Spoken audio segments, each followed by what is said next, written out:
Is Hamas really surrendering and ceding power to the board of peace?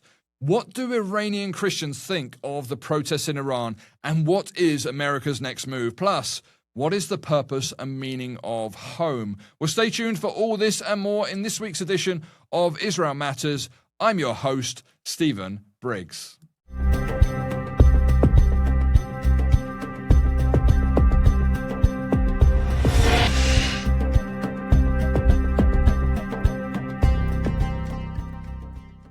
Israel and Hamas have been in the limbo stage of a tentative ceasefire for 3 months now. So what's next? Well, the J-Post reports that Hamas has issued orders to all its governing agencies to prepare to hand over authority to the proposed upcoming technocratic Palestinian government in Gaza. The terror organization's official media outlet, Safa, reported on Sunday. Trump plans to establish the Board of Peace in Gaza, which will oversee a technocratic Palestinian government made up of individuals elected by Palestinians and approved by Israel after a vetting process from a submitted list. Hamas has issued directives to all government agencies and institutions to be ready to hand over all areas to this body. Safa quoted Hamas spokesman Hazem Qassem. Safa quoted Hamas spokesman Hazem Qassem as saying there are instructions to facilitate the handover process in order to ensure the success of the body's work in line with the higher Palestinian interest and implementation of the plan that stopped the war in Gaza, which was signed in Sharm el-Sheikh. The board's composition is expected to be announced this month, possibly as early as this week, Reuters reported on Friday, citing a U.S. official. Prime Minister Benjamin Netanyahu insisted to former UN envoy Nikolai Mladenov, who is set to become the director of the Board of Peace for the Gaza Strip, that Hamas must be disarmed and the Gaza Strip must be demilitarized in accordance with the 20-point plan of US President Donald Trump. The two men discussed the situation in the Gaza Strip, ways to move to the second phase, and mechanisms for implementing Trump's plan, the Sheikh said. Will the peace plan move forward or backfire? Well, our guest today is the perfect person to ask about this ongoing situation in Gaza. Will the peace plan... I'll say it again. Will the peace plan move forward or backfire? Well, our guest today is the perfect person to ask about this ongoing situation in Gaza and the wider Middle East. Yair Pinto is a dynamic host and content creator at TBN Israel, where he leads groundbreaking coverage of the Holy Land as one of TBN's leading Israel voices. He delivers engaging stories that highlight the beauty and complexity of life in Israel, and his thoughtful approach and genuine curiosity make him a trusted voice in bringing Israeli culture, history, and spirituality to the forefront of Christian broadcasting. But in addition to his media expertise, Yair has a distinguished military background as a captain in the reserves of the Israel Defense Forces, the Armored Corps, and as a Jewish follower of Yeshua based in Jerusalem.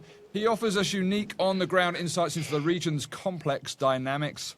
After being drafted on October 8th, 2023, he saw how quickly the media narratives shifted against Israel and was motivated to share what he saw as the truth from the front lines alongside Mati Shoshani and others at TBN Israel. His perspective is enriched by his upbringing in Jerusalem near Bethlehem, or Bethlehem as he would say, where he developed a deep understanding of both Israeli and Palestinian communities. Welcome, Yair. Shalom, I should say. It's great to see you again. It's great to be here. Thanks for the introductions. I don't think anybody introduced me so nicely in my life, so I really appreciate you. I'm glad to be the first. Well, Yair, can you describe what you're seeing on the ground in Israel and Gaza right now, beyond what we see in mainstream headline news? Yeah, so basically when people around the world talk about a ceasefire between Israel and the Gaza Strip and Hamas terrorists in the Gaza Strip, on the ground here, there are daily confrontations, violent confrontations, and attempts by Hamas terrorists to carry out attacks against the IDF forces on the yellow line, meaning on the Israeli side of the border inside Gaza at the moment. Hamas is not giving up its weapons. They have around more than 20,000 AK-47 Kalashnikovs, small rocket launchers, RPGs, mortars, and only a week ago, the IDF carried out an attack against a rocket launcher of rockets that was pointed towards the Israeli communities, similar to what they've been doing almost on a daily basis before October 7th began and before the IDF entered the Gaza Strip. So yes, they have less ammunition, less weapons, but they are still a terrorist organization, and sadly, especially for the Palestinian people, they're taking everything out on them. So in order to grasp the control of the Gaza Strip, they are terrorizing any kind of opposition within the own Palestinian people. So once the ceasefire went into effect, Hamas began taxing the own population on what? On the humanitarian aid that is coming into the Gaza Strip and paid by the international community. And of course, Israel is letting more than 400 trucks a day enter into the Gaza Strip. And these trucks, this food is being looted, some 80% of it, according to the United Nations, by Hamas terrorists, and then sold back to the Palestinian people in Gaza that need it. And then there is this international cry that Israel is doing something wrong for the Palestinian people that are suffering, that are outside in the rain, in tents. And instead of just giving the Palestinians what the international community can offer them with aid, they are selling it to them. So they get like the second-hand tents unless they have money to pay for it. So it's a very tough situation that includes active fighting of the IDF forces and also a hardship to the Palestinian people that is happening because of Hamas. And yet today it's being announced that the Hamas is laying down its arms. What is really going on? Because that's something that's not kind of portrayed in, at least certainly with the people that I know in Israel, it's not as straightforward as what the Western media is portraying. Yeah, so the big fear in Israel is that Hamas will carry out kind of a stunt like they've been doing and trick the whole media all around the world that they are laying down their arms, when in actual what will happen is they will store the weapons, do like a scene from a movie that shows the terrorists putting down the arms, and then the world will say, look, Hamas is giving up its weapons. Let's move to stage B. Let's start rebuilding the Gaza Strip. But what happens the day after? Who's still gonna be in charge of the Palestinian people in the Gaza Strip? And Hamas has no intention of disappearing, has no intention of giving its power to any third party.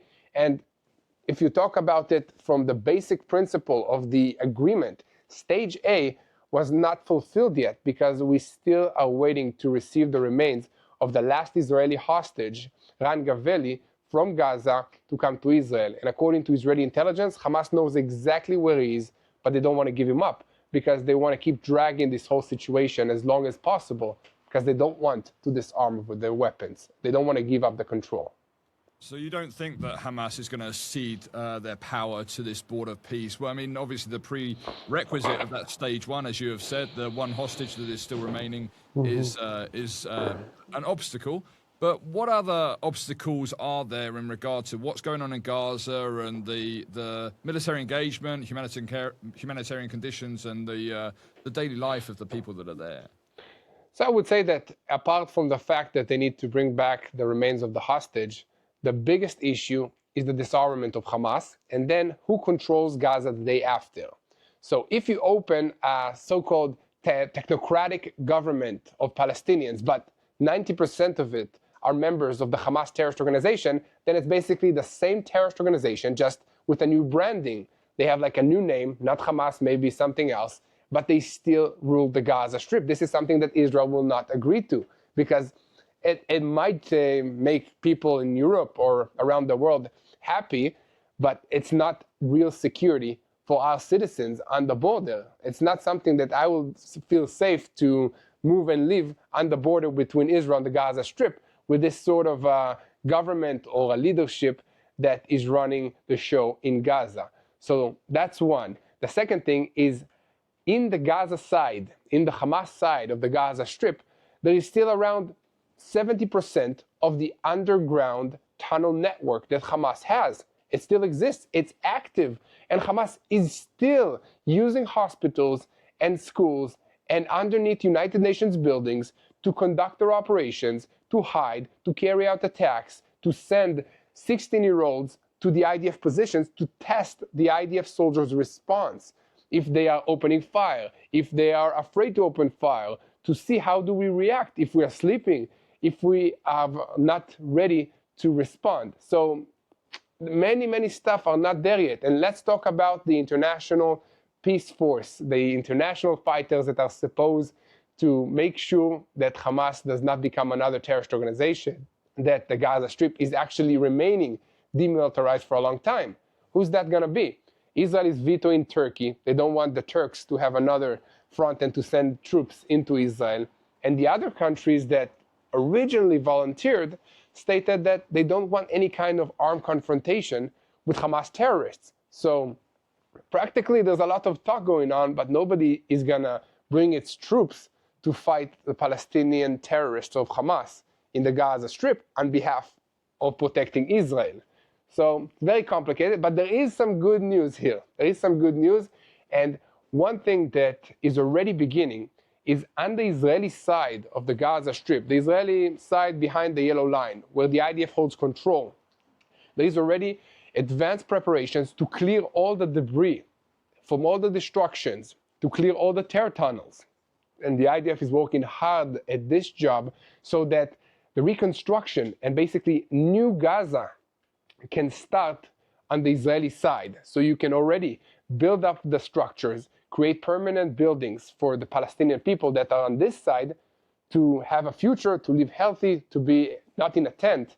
And that is an encouragement for them to move from the Hamas side into the Israeli side, into the renewed new Gaza area that is going to be cleared of terrorists and receive reconstruction and humanitarian aid. So there is positive signs to this thing, but still very complicated.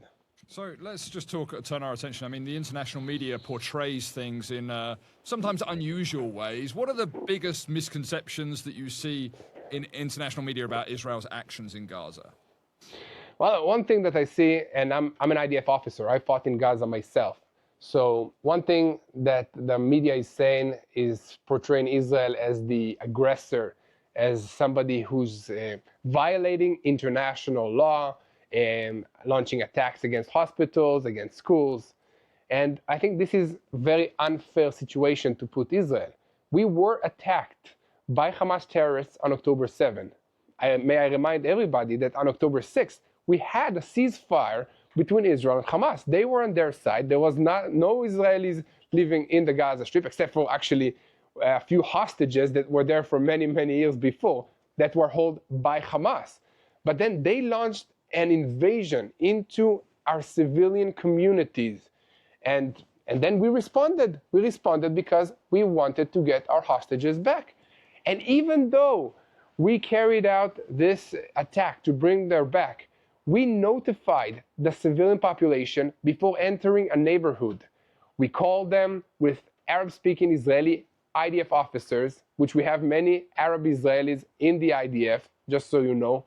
And then we would send leaflets from the airplanes to the neighborhoods telling them move to a safe zone because the IDF is going to conduct operations against terrorists in this neighborhood.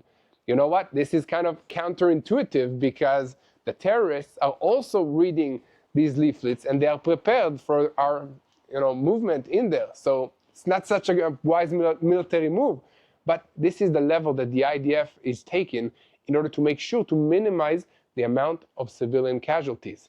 And when I was there in Gaza, you know what? The place that my unit lost 5 soldiers was when they opened fire at our unit from a school. And only after they opened the fire and we received casualties, only then the officials in the government and in the IDF allowed us to respond with aerial strikes against this building that was used by Hamas terrorists because it's a school. So there are very hard regulations to fight in such a densely populated area as Gaza. And I think that the IDF has been doing an amazing job trying to make sure that the civilian population, which are at the majority of them Hamas supporters, are safe and not getting harmed in the crossfires. It's important for our viewers, isn't it? I was living in Israel in 2005 when the Gaza pullout took place. Israel was governing, looking after Gaza, and there were Jews and Arabs living there. And Israel pulled out 9,000 as a means of a land for peace deal, if you like, in the process. And of course, that played out negatively. There was tens of thousands of rockets that were fired as a result. And the principal reason why Israel withdrew was because of how much it was costing the IDF and the military and those to secure the safety of those 9,000 civilians in that region. Do you think there is any regrets in Israeli society of that pullout in 2005 and obviously what it's led to today? So I think the Israeli society is kind of split on that. Some people say that yes, it's a shame that we did that because we had an amazing community. We had also an amazing cooperation. Those that lived there had day-to-day business with the Palestinians that were just their neighbors. So of course there were also incidents, but the situation became a lot more worse after Israel withdrew from that area. But that was the decision at the time. And since then, yeah, situation became a lot worse with Hamas terrorists becoming basically a terror state with, I don't know, an entire underground network of tunnels that is bigger than the London metro or something like that. It's like huge, it's huge. And I've been there. It's like everywhere you step, you have an entrance to a tunnel or an airway for the tunnels or a blast door. It's like super sophisticated, and it's so sad to see it that only if they would invest even 50% of this money that they invested in terrorism into the education, into the work system, into something productive, agriculture, they would have had an amazing economy. They could be the Singapore of the Middle East. But of course, this is the sad part about these terrorist regimes, that they don't care about the people. They don't care about their own people. And the more the people are suffering, it's better for them, because sadly, the media is buying into the fact that if they're suffering, it has to be the problem of Israel. It's always about blaming the Zionists, the Jews, and Israel. And sadly, the media is just buying into this, like without even questioning and without any kind of proof. And this is just one area of one of the fronts of the 8 fronts that Israel is facing. Time doesn't permit us to talk about Hezbollah and Lebanon and Syria. We'll have to turn our attention to those and maybe have you back at some point to talk about those areas. But I do want to turn our attention and our listeners' attention to Iran and what's going on with the ongoing protests, the internal pressure. Do you believe that the Iranian regime is going to be collapsed, is going to topple? And how are the protests and unrest inside Iran affecting Israel's security calculations at this point? So the more that the regime is taking aggressive action against its own people, the more you see that it is cornered and it's about to collapse. Okay, so this is my analysis of the situation. And let me compare a few numbers for you. So only today, the Iranian regime officially announced to Reuters that 2,000 casualties happened because of these protests. But you have multiple humanitarian organizations that are operating outside of Iran that are claiming that the numbers are 12,000, 14,000, 16,000 and higher. And at the same time that you have all these, unmatching numbers, the Iranian regime is closing down the internet, closing down the ability of people to make a phone call to the outside world. So it seems like they do not want the world to know what they are doing against their own people. On top of that, the regime is calling in mercenaries, meaning terrorists from Iraq, from Lebanon, Hezbollah terrorists, and other affiliates of the IRGC, the Islamic Revolutionary Guards Corps. Their proxies come in. And why do they do that? Because they don't trust their own police system in the country to open fire against the demonstrations themselves. Because once the police and the military refuse to obey orders because it might be that they're opening fire against their own family members, then the regime is going to fall. But before this happens, the regime is bringing in their proxies, which are Arabs, not Iranian. They speak Arabic and not Persian. So it's kind of like a distant away. It's not the same people. So they have no care for the protesters, and they are a lot more ruthless. And this is what's dangerous about what's happening in Iran, combined with the fact that you cannot get real information of what's going there, other than people that manage to escape. And they say that it's just horrible what's happening in the streets there. The regime is opening fire, live fire, against the protesters, and there are many, many casualties, and also people that got arrested, and then speedy trials, meaning you got arrested, you are accused of being a spy, and tomorrow your family is notified that you're going to hang in the city center. And this is happening multiple times, and these show that the regime is in a corner and it's afraid that it's about to lose control. So I think the regime has a few options to go here. One is to keep cracking down internally against the protesters.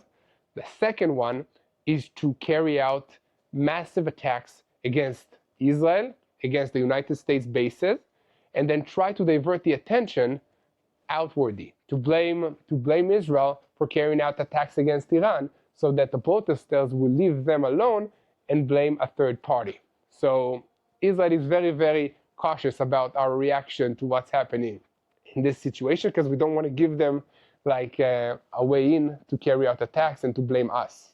So on the one hand, we are supporting the people of Iran officially. Prime Minister Netanyahu is stating that they deserve freedom, but the military is also saying this is an internal Iranian issue. We are supporting the protesters, but we're not intervening right now. But on a military strategic level, all the aerial defensive systems are on a very, very high alert. Intelligence in Israel is on a high alert. But the home front, meaning my house, my kids, the civilians of Israel, we were told to just make sure the bomb shelters are clean and ready in case we need to go inside them, but not higher than that. School is still ongoing. My kids are going to kindergarten, to school, and life goes on. We go to work. Well, Trump said on X that he was putting out a mega statement, make Iran great again. Do you think he will act in this situation, or do you think it's just words that are being stated by him with regard to helping the Iranian people? So I think, first of all, Trump already acted, because he already applied 25% tariffs on any country that is doing business with Iran. And this is on top of cracking down against all the Iranian revenue streams, including the connection with Venezuela. So it looks like he's not just talking, but I think that there is a bigger plan that is brewing behind the scenes, maybe a CIA option together with the Prince of Iran, the son of the Shah, that might be reinstated into power in Iran with the support of like a very serious bodyguards or something to help him out, and then maybe like that posing an actual opposition to the Ayatollah regime in Iran with the support of the United States. I think this is something that is brewing. I'm not sure that we're going to see an aerial strike like we saw in the 12-Day War, Midnight Hammer, or Am Kelavi. But I think it's going to be something more spy, kind of like behind the scenes something. So I'm aware our time is coming rapidly to an end. Is there, if there was one thing you wanted our listeners to understand, what would it be? So first of all, I would like to say that the people of Israel love the people of Iran. Yes, I love the people of Iran. I pray for the people of Iran, and I'm not alone. And I want you to know that we used to have great relations with your people in the past, and I believe that we can do it the same or even more in the future. I believe that without investing all this money into terrorism, rockets, and hatred, we can build amazing economic cooperations together and make this region an amazing place for our kids, and for the future. So I think this is very important to understand. The people of Israel are standing united with the people of Iran, and we really, really root for you to have freedom against this terrible regime that kept you hostage for so many years. In other words, make Iran great again, right?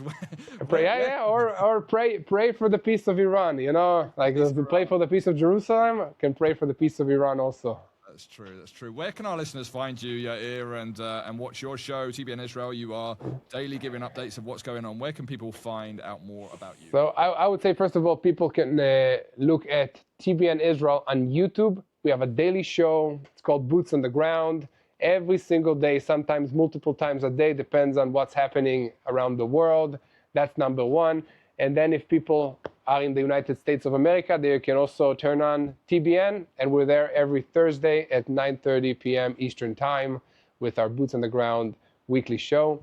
And we'd love to have you. And if you're in Jerusalem, give us a call. text us and come to see us in the podcast in Jerusalem. Thank you, Yair Pinto. God bless you. And may, as you say, may the nations be praying for the peace of Jerusalem and praying for the peace of Iran. Thank you. Now, to shift gears slightly, let's talk about the complicated relationship between the US and Israel. If you've seen our film about America's historic relationship with the Jewish people and Israel, entitled America and the Israel Effect, I will put the link in the description for this episode for you. Let's watch a clip now. 4,000 years ago, a covenant was made that would have an enduring impact throughout history. I will bless those who bless you, and I will curse him who curses you. And in you shall all the families of the earth be blessed. Without Reverend Blackstone's influence, it is quite possible that Israel would never have existed. The Jewish state that Theodor Herzl wrote years later somehow came up with remarkably similar conclusions to solve the Jewish problem around the world. Perhaps it's a coincidence. Not for 24 centuries. Since the days of Cyrus, king of Persia, has there been offered to any mortal such a privileged opportunity to further the purposes of God concerning his ancient people.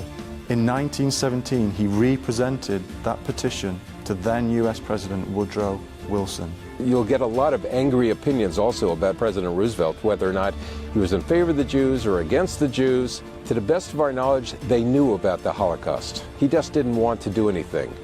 Mr. Truman, one of the first documents on his desk is, what do we do about the question of Palestine? I have to do what is right. United States. I have to do not only what is moral, I have to do what is just, I have to do what is proper, and I have to do what is biblical. He knew the story and the role of Cyrus. Israel is important to the security of this country. We will defend her. And that's exactly what Nixon did. Israel was saved because of an anti-Semite. I feel deeply concerned at this hour. Our lessons are that those that bless them, he will bless, and those that don't come under a curse. Every country that turns on the Jews to try and destroy us, try and thwart God's will of the role that the Jewish people have in the destiny of future, somehow it always turns on them. The Babylonians, the Romans, the Spanish during the Inquisition, whoever you wish. At some point, do you stop and say, are these all coincidences? America and the Israel Effect. Blessing, curse, or coincidence? You decide. According to All Israel News, Israeli Prime Minister Benjamin Netanyahu said Israel intends to phase out US military aid within the next decade. He made the remarks during an interview with The Economist published on Friday. Israel currently receives approximately $3.8 billion in US military assistance annually under a package scheduled for renegotiation in 2028. However, Netanyahu indicated that Israel aims to fully end the US military aid arrangement within 10 years, describing the shift as a process that is already in motion. Netanyahu said Israel should be as independent as possible, adding that ending US military aid would strengthen the country's standing among the American public. For years, anti-Israel pundits have claimed that US military aid to Israel is disproportionate, despite the valuable technology, battlefield experience, and intelligence the United States receives in return. I'd like to do everything I can to fight the propaganda war waged against us, Netanyahu stated. The Prime Minister, who spent years studying and working in the United States, stressed that he will continue to fight for the allegiance of the American people. He assessed Israel's uphill battle against misinformation as using cavalry against F-35s, as social media is flooded with the fake bots and many other things. The Israeli leader compared the hostility towards Israel today with historical hostility against the Jewish people, saying the vilifications that were delivered on Jewish people are now delivered onto the Jewish state. Israel has been accused of committing genocide, ethnic cleansing, and deliberately starving the people in Gaza since October 7, 2023, while statistics indicate that the Israeli military has consistently tried to minimize civilian casualties during the war against the Hamas terrorist organization, as we heard from Yair a few moments ago. Netanyahu compared the current demonization of Israel with the past, saying that Jews were accused of poisoning the wells, we were spreading vermin, we were slaughtering Christian children for the Passover festival using their blood. And during the interview, Netanyahu argued that Israel was being held to an impossible standard during the war in Gaza, mentioning that he doubts even Winston Churchill would have struggled to conduct World War II under the level of scrutiny Israel faces today. Regarding the Israeli government's decision to reduce the amount of US aid it receives, there have been some developments since the fall of 2025. In September 2025, Israel announced its intention to allocate $60 million to strengthen Israeli defense tech startups amid growing international calls for boycotting Israel. In December, Netanyahu announced that Israel intends to invest $110 billion to boost its defense industry in the next decade. We will continue to acquire essential supplies while independently arming ourselves, Netanyahu stated in December. I don't know if a country can be completely independent, but we will strive to ensure our arms are produced as much as possible in Israel, he said. At the time, our goal is to build an independent arms industry for the state of Israel and reduce the dependency on any party, including allies. In the interview with The Economist, Netanyahu also addressed the threat from Iran and the current anti-regime protests. He said that Iran's military defeat during the Israel-Iran war in June, along with Tehran's terrible mismanagement of their domestic affairs, including pouring billions and billions into the terror axis, is what led to the current massive demonstrations across Iran. These two things are meeting now, Netanyahu explained, and it may be a moment where the people of Iran take charge of their own destiny. Revolutions are best done from within. The Prime Minister concluded by stressing that the Israeli Defense Forces will respond with massive force if the Iranian regime threatens its security. If Iran attacks us, which they might, there will be horrible consequences for Iran. Everything else, I think we should see what is happening inside Iran, Netanyahu said. And in recent months, Netanyahu has reportedly gained popularity among some Iranians who see him as a source of hope against the Ayatollah regime. Now, friends, I want to share with you a very insightful article that was posted on All Israel News. It's written by an Iranian-Canadian Christian Zionist named Ali Siadatan. Ali wrote, when Israeli Prime Minister Benjamin Netanyahu stood before the United States Congress and declared, we must bring the war to the mullahs of Tehran, it was not rhetorical excess, it was a warning. Shortly thereafter, he stepped down from the podium and authorized the strike that killed Hassan Nasrallah, cleric, political leader, and head of Hezbollah, Iran's most prized regional militia. Nasrallah was, in many respects, a smaller reflection of Iran's supreme leader himself. His elimination carried an unmistakable message. The center of gravity was shifting, and the warning was directed at Tehran. In time, the war did reach Iran. For 12 days, Israel conducted a highly targeted military campaign that stripped the Islamic Republic of its cultivated aura of invincibility. Senior commanders of the Islamic Revolutionary Guard Corps, IRGC, responsible for ballistic missile operations, were eliminated. Missile launch sites, weapons factories, and storage facilities were struck with precision. In the final days of the campaign, Israel expanded its focus. The Israeli Air Force targeted the machinery of the regime control itself. The state broadcasting authority was struck. The intelligence ministry responsible for domestic surveillance was hit. And on the final day, a key Basij center, the paramilitary force tasked with suppressing internal dissent, was destroyed. It was only after these blows to regime infrastructure, rather than Israel's immediate security needs, that talk of a ceasefire emerged.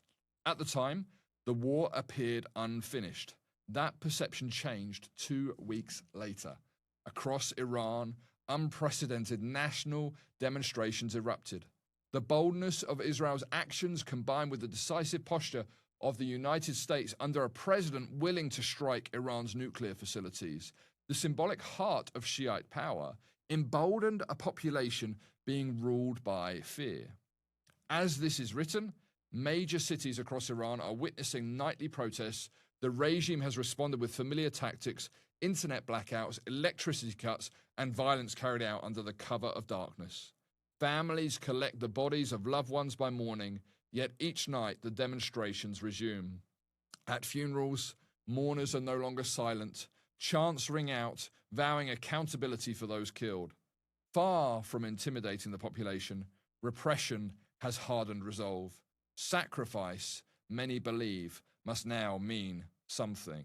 And of course, Persia and Judea actually have an ancient relationship. He continued, Iran and Israel were not always adversaries. Before the rise of Islam, Persia stood as a protector of the Jewish people. The bond between Persians and Judeans is ancient and biblical. Cyrus the Great, Koresh, as he is known in Hebrew, authorized the return of Jewish captives and the rebuilding of the temple. Another Persian king supported Nehemiah in rebuilding Jerusalem's walls. Still another stood with Esther and Mordecai against Haman. This pattern of blessing is not incidental. Scripture records it as covenantal. Years ago, I once gave a rabbi a ride. When he learned that I was Iranian, he asked a question that has stayed with me ever since. Why did every empire that cursed Israel collapse, while Persia retained centralized rule for more than 2 millennia? His answer was simple. Persia blessed the Jewish people.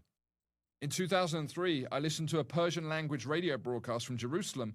The guest was Shaul Mofaz, Israel's Minister of Defense, who had made Aliyah from Iran as a child and was fluent in Persian. When the phone lines were opened, a woman from Iran called in. "You owe us a debt," she said. "When you were captive, we freed you. Now it's your turn to help us." That moment never left me. 2 decades later, in April 2023, Israel's Minister of Intelligence, Gilad Gamliel, invited Iran's Crown Prince to attend the Holocaust Memorial. He also met with Prime Minister Netanyahu. Minister Gamliel later shared that while praying at the Western Wall with the Crown Prince, she felt a clear conviction Israel owed the Persian people a debt and was being called to help them reclaim their freedom. Separated by years and circumstances, both moments reflected the same biblical pattern. During the Cold War, the United States viewed political Islam as a potential barrier against Soviet expansion. Under President Jimmy Carter, this logic contributed to policies that facilitated the rise of Ayatollah Khomeini. The result was the establishment of an Islamic republic that fused Shiite theocracy with Marxist revolutionary ideology, an alliance defined by hostility towards the West and towards Jerusalem in particular. Over time, however, this ideological structure began to fracture. Persian language Bibles, underground churches, and a growing rejection of enforced belief eroded the regime's spiritual legitimacy from within. Long before missiles struck, faith had already begun to loosen the regime's grip. What is unfolding in Iran today is not merely political, it is spiritual. Christianity is growing rapidly underground. Zoroastrianism is resurgent, atheism and agnosticism are widespread. Many Iranians no longer identify with Islam and do not share their rulers' religious wars against Israel. The majority of Iran's population is under 40, born after the Iran-Iraq War. Their grandparents ushered in the Islamic Republic. Their grandchildren are now rejecting it. Secularism has become the unifying language of opposition, allowing Iranians of diverse beliefs to stand together. At the heart of the unrest lies a simple demand: freedom of conscience. Absent in a system where the supreme leader is constitutionally declared the representative of the Mahdi until his return. Should the regime fall, it would not usher in a perfect society, nor would it erase every hostile ideology. Marxism would remain. Radical Islamism would persist among a minority. Anti-Semitism and anti-Zionism would not vanish. Scripture makes clear that history moves towards conflict before redemption, not away from it. Yet Scripture also teaches that between oppression and final judgment, God grants seasons of respite. The ancient biblical principle still holds. Those who bless will be blessed, and those who curse will be cursed. This, friends, is not conjecture, but covenant spoken by God to Abraham and written into history. Israel has acted decisively and continues to operate. The decisive choice now rests with the United States. If Iran is liberated, what follows will not be utopia, but something no less significant: a Sabbath window. a season in which fear recedes, coercion loosens, and light can move more freely, a time in which ideas compete openly, a free marketplace of thought emerges, and society becomes influenceable rather than enforced. In such an environment, biblical truth can be proclaimed. Without the power of the state enforcing false religion, the gospel can circulate more openly.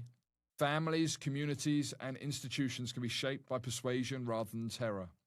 History shows that it is in such contested windows, never permanent, always fragile, that spiritual renewal often advances most powerfully. Prophetic conflict still lies ahead. That reality does not negate the responsibility of nations to act righteously within history while that future unfolds. Israel may now be repaying a biblical debt. When the people of Iran do with a season of freedom, what the people of Iran do with a season of freedom will be their choice. What America does next will determine whether it helps open that Sabbath window or stands aside as the opportunity passes. Ali's article ends there, and it's very interesting to hear this perspective of an Iranian believer. Of course, the pattern of Genesis 12:3 throughout history, which Ali referred to, is the topic of the film series we have worked on at Hatikva Films for many years. The Blessing, Curse, or Coincidence series, which looks at the pattern of the outworking of Genesis 12:3 throughout history, is available online, and if you click below, you can watch the full series there. I know many Iranians who have had to flee Iran for their safety would love to be able to return someday. We interviewed another Iranian Christian a few weeks ago, Marzi, and you can find the link to her interview below, and she discussed what she loved and missed about Iran. So on that theme, I thought we would turn our attention to look at the word home for our biblical Hebrew word study today. We've also interviewed Juliana as well, and you can see her in another podcast that was recorded this week, and the link is in the description below. Well, home as our biblical Hebrew word study for today. We are a foster family, and this role as a foster father has stirred something deep in my wife and I. It's made us reflect on the meaning and purpose of home. Why is home so closely connected to our identity? And what does home really mean? And how can we offer home to others in a way that is truly life-giving? Home is so much more than four walls and a roof. Foster care certainly involves practical hospitality, beds, meals, routines, but even more than that, it is about creating a place where a child feels welcome and safe, a place where they belong, a place that feels like home. We have had 15 foster children over the years, and we are currently caring for a little boy. Home should be where we know we are valued, loved, respected, accepted, and secure. In Scripture, the Hebrew word most often translated house or home is bayit, sometimes shortened to bet or bait. Bayit can mean a physical house, but very often it means so much more. Psalm 68, verse 6, says, God settles the solitary in a home. And many translations render this as family, because bayit also refers to the household itself, the people within the home, not just the structure. And that verse beautifully captures the heart of foster care, making both our house and our family available to someone who needs them. What's especially meaningful is that bayit comes from the Hebrew verb bana, meaning to build.